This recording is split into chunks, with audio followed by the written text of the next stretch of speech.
सिद्धेभ्यः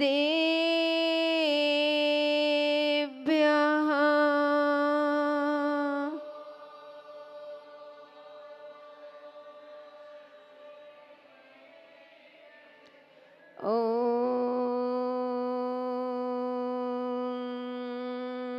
नमः सिद्धेभ्यः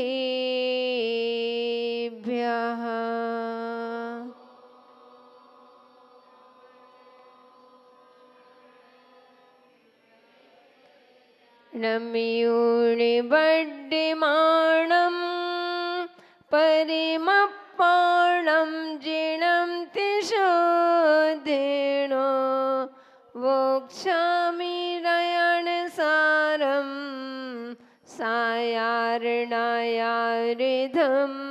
मीनं नमो हरिहन्ताणं नमो सिद्धाणं नमो आयर्याणं नमो वज्रायाणं नमो लोये संविशाणं गुरुः पन्थिनो नित्यं ज्ञानदर्शननायकः चारित्राणि गम्भीरः मोक्षमार्गोपदेशकः मोक्षमार्गोपदेशकः मोक्षमार्गोपदेशकः। जीवनीनंतनशित परमेष्टि भगवान की जय। त्रिलोक पूज्य पंच परमेष्टि भगवान की जय। 1008 श्री देवादि देवादिनाथ भगवान की जय। 1008 मम संमूलन श्री शांतिनाथ भगवान की जय। 1008 श्री मुन शोभितनाथ भगवान की जय। 1008 मूलनायक नेमिनाथ भगवान की जय। 1008 श्री चिंतामणि पार्श्वनाथ भगवान की जय। 1008 भगवान महावीर स्वामी की जय। परम पूज्य आचार्य कुंद स्वामी की जय। परम पूज्य मम दीक्षा गुरु भारत गौरव संत श्रोमणी आचार्य गुरुदेव 108 विराग सागर जी मामुन राज्य की जय। अहिंसा में विश्व धर्म की जय।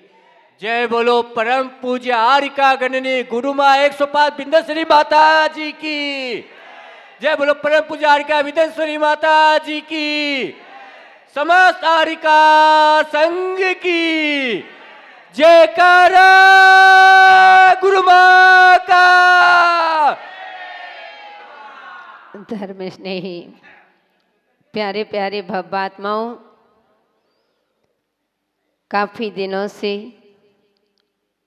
हम सभी कुंद स्वामी द्वारा रचित यह रहन सहन ग्रंथ के बारे में समझ रहे थे। यह ग्रंथ जीवन की एक नई दिशा देने वाला ग्रंथ, हमारे जीवन को पावन और पवित्र करने वाला यह ग्रंथ रहनसार ग्रंथ के माध्यम से कुंद स्वामी ने जो एक एक श्रावक के उनकी क्रियाओं के बारे में वर्णन किया, बंधु बहुत सूक्ष्मता से किया है। समझने की देरी है क्योंकि हम समझते नहीं हैं, अच्छी बात को हम समझ नहीं पाते हैं और बुरी चीज को हम परख नहीं पाते हैं, इसलिए संसार में दुख का कारण बना हुआ है। इसलिए जो हित होती है, जो हितकारी वस्तु है, उसको हम कभी समझ नहीं पाते हैं और जो हमारे लिए अहित वस्तु होती है, हमारा जीवन को बर्बाद करने वाली होती है, उस चीज को हम कभी परख नहीं पाते हैं। इसलिए हमने समझा भी है और परखा भी है। हमने देखा कि यह कसाय, राग, देश, मिथ्यात आदि जो सारी वस्तुएं हैं, इनको हमने अच्छी तरह से परखा और छोड़ने का प्रयास किया, क्योंकि ये हमारे जीवन को बर्बाद करने वाली हैं। बंधु, उस सम्यक दर्शन से ही जीवन का उत्थान होता है। हे श्रावकों, कुंद कुंद स्वामी कह रहे हैं, जितना आप अपने अंदर दृढ़ श्रद्धान रखोगे, जितनी आपकी आस्था गाढ़ी होगी, जितनी आपकी श्रद्धा मजबूत होगी, उतना ही आपका जीवन खुशहाली बनेगा। अगर आपकी श्रद्धा, आस्था, विश्वास अगर आपका कमजोर है तो 3 काल में आपका जीवन सुखमय नहीं हो सकता। इसलिए रेणसार ग्रंथ का चर्चा अपनी चल रही थी। कल कुंद कुंद स्वामी आचार्य महाराज ने कहा था कि जो पत्नी जो सती होती है, अगर पति की भक्ति से रहित होती है, और कहते हैं जो सेवक होता है वह मालिक के भक्ति से रहित होता है, और जो जिनवाणी इसकी भक्ति से रहित जैन होता है, और जो शिष्य गुरु की भक्ति से रहित होता है वह नियम से दुर्गति का कारण। कल चर्चा चल रही थी माता जी, रात को महिलाएं भी शाम को भैया व्यक्ति करने आए, उसमें भी यही चर्चा चल रही थी। बंधुओं, पति आज्ञा से मतलब कभी भी उनकी आज्ञा का उल्लंघन नहीं करना, हमेशा उनको सम्मान देना, हमेशा उनके पीछे चलना। जो हमारी भारतीय संस्कृति कह रही है उसके और कदम बढ़ाना, यही पति भक्ति है। सेवक होता है, मालिक के यहाँ अगर काम कर रहे हो तो कभी भी मालिक के साथ विश्वासघात नहीं करना। उसने तुम्हारे विश्वास पर सब छोड़ा है, और वह सेवक कहते हैं कि अगर मालिक के विरुद्ध हो जाए तो बंधु वह भक्ति नहीं, वह दुर्गति का पात्र बनता है। सेवक तो ऐसे होने चाहिए, भले ही वह सेवक जो आता है, लोग उसको जो स्वामी होता है अपने सेवक को मालिक बना देता है, लेकिन सेवक का भी कर्तव्य होता है कि कभी अपने अतीत को नहीं भूलना चाहिए। अगर अतीत को भूल जाते हैं तो हमारे अंदर अहंकार आ जाता है, हमारे अंदर ममकार पैदा हो जाता है, और जहाँ अहंकार हुआ वहाँ पर भक्ति समाप्त। इसलिए बंधुओं, चाहे कितने भी बड़े बन जाओ, यही जिनवाणी कह रही है, यही गुरु शिष्यों को समझाते हैं कि तुम कितने भी बड़े हो जाओ, लेकिन ध्यान रखना जीवन में कभी गुरु भक्ति कम मत करना।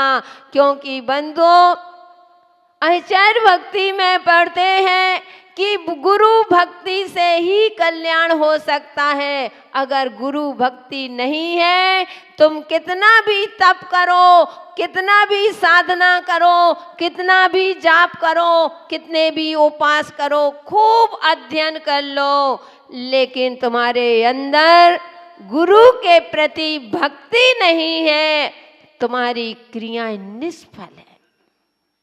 कितनी बड़ी बात कह दी। यानी चारित्र ही तुम्हारा भ्रष्ट है। कितना भी चारित्र तुम धारण कर लो, अगर गुरु के प्रति तुम्हारी भक्ति नहीं है तो तुम्हारा शिष्य का 3 काल में भी उत्थान नहीं हो सकता है। ओ भव्यात्माओं, आज तुमको जो भी दिख रहा है, ध्यान रखना, जितने भी महान पुरुष हैं, जितने भी बड़े बड़े संत हैं, जिनकी जितनी अधिक प्रभावना हो रही है, इसमें उनका नहीं, उनकी गुरु भक्ति का प्रताप होता है। आप कहते हो गुवाहाटी में इतनी प्रभावना हुई। बंधुओं, गुवाहाटी में प्रभावना किसके कारण से हुई? गुरु भक्ति से।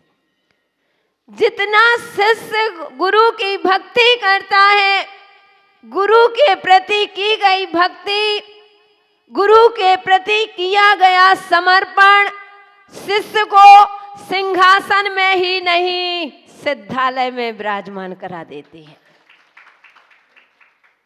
लेकिन करना पड़ेगा समर्पण।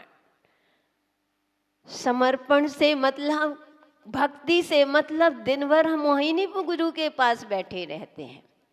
कभी भी शिष्य सोचता है हे भगवान, हे गुरुदेव, जो भी है सब आपका दिया हुआ है, वह अपना कुछ नहीं समझता है। और शिष्यों को कहो अथवा सेवक को कहो, हमने बताया कि जो अपने अतीत को याद रखता है उसके जीवन में कभी अहंकार नहीं आ पाता है, और जितना समर्पण रहेगा उतनी गहरी भक्ति रहेगी। और जिसके अंदर गुरु के अपने आप में गुरूर आ गया, उसकी गुरु के प्रति भक्ति हो ही नहीं सकती, सेवक के प्रति भक्ति हो ही नहीं सकती। बहुत सारे लोग तो ऐसे होते हैं जहां गुरु और शिष्य का प्रेम होता है, सेवक और मालिक का प्रेम होता है, देखते हैं तो लोग भिड़ाने वाले भी बहुत होते हैं। ध्यान रखना, संसार है, तुमको उठते हुए नहीं देख सकते हैं, चाहे वह गृहस्थ जीवन हो, चाहे लौकिक में देखो, चाहे पारलौकिक में देखो। भव्यात्माओं आज उठते हुए को नहीं देख सकते, लेकिन कभी भी हो मालिक को भी अपने सेवक पर विश्वास रखना चाहिए, और सेवक की भी पूरी भक्ति गुरु अपने मालिक के प्रति, स्वामी के प्रति होना चाहिए। एक बार की घटना याद आती है। एक नगर में सेठ थे और एक गरीब व्यक्ति आया। ऐसा गरीब व्यक्ति था कि उसके शरीर पर फटे हुए वस्त्र थे, इतनी दयनीय स्थिति थी। उस सेठ बड़े दयालु थे, उनको देख करके दया आ जाती है और बोले तुम? बोले मैं इसी गांव का हूँ। बोले तुम इस गांव के हो और मुझे पता नहीं तुम्हारी इतनी दयनीय स्थिति, इतनी गरीब स्थिति? उसने कहा हाँ। उसने कहा कि मुझे कुछ काम बता दीजिए। उसने कहा चलो हमारे यहाँ काम करो। वह अपने यहाँ काम कर लेता, अपने सेवक के रूप में रख लेता है। वह सेवक इतनी ईमानदारी से काम करता है, इतनी ईमानदारी से करता है, स्वामी के प्रति इतनी भक्ति रहती है उसकी। तो बंदो धीरे धीरे सेठ एक दिन वह राजा एक मंत्री के रूप में बना, एक बड़े रूप में उसको पद में स्थापित कर देता है।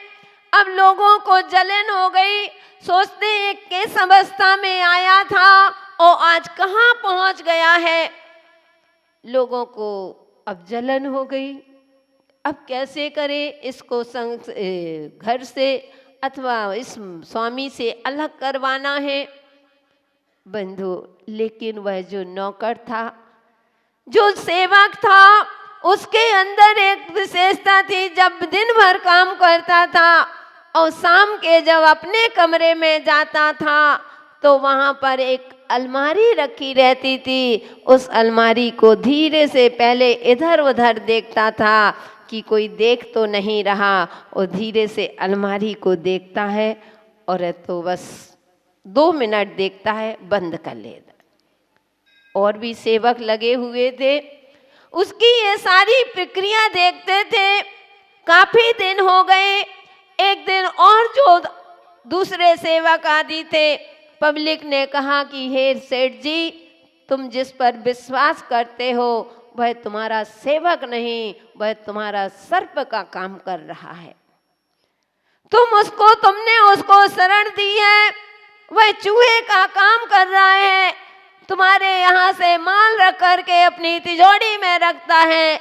वह सेवक कहता है, स्वामी कहते हैं नहीं, ऐसा 3 काल में भी संभव नहीं है, मुझे इतना विश्वास है, वो मेरी सोच अच्छी है, वह व्यक्ति खराब नहीं हो सकता है। उसने कहा कि आपको पता नहीं तो आप चल करके देखो, मेरे साथ चलो। बंधु, जब उसकी छुट्टी हुई, शाम को जब गया तो वह सेठ था, राजा था, वह भी उसके पीछे पीछे जाता है और धीरे से देखता है, खिड़की से देखता है तो वह देखा कि अलमारी को खोला, पहले इधर उधर झांका, कोई दिख तो नहीं रहा, फिर धीरे से अलमारी खोली और उसको बंद करके रख लिया। दूसरे दिन भी राजा ने यही देखा अब उससे रहा नहीं गया, उसने कहा वास्तव में यह चोर है, दिन भर कमाता है, काम में लगा रहता है और जो पैसा आता है चोरी का पैसा रखता है, तभी तो यहाँ वहाँ झांकता है कि कोई देख ना ले। उसने तुरंत सामने पहुंच गया। बोले क्या कर रहे हो? उसने हाथ जोड़ लिए, स्वामी को नमस्कार करता है, नतमस्तक होता है। अब उसने कहा तुम क्या कर रहे हो? मुझे तुम्हारे ऊपर बहुत विश्वास था, तुम किस हालत में आए थे, मैंने तुमको कहां से कहां पहुंचाया है और तुम मेरे साथ विश्वासघात करते हो। वह सेवक कहता है स्वामी ऐसा मत बोलिए, मैं ऐसा काम कभी नहीं करूंगा। उसने कहा नहीं, तुम दिन भर की कमाई वो अपनी तिजोरी में रखते हो, इस अलमारी बॉक्स में रखते हो।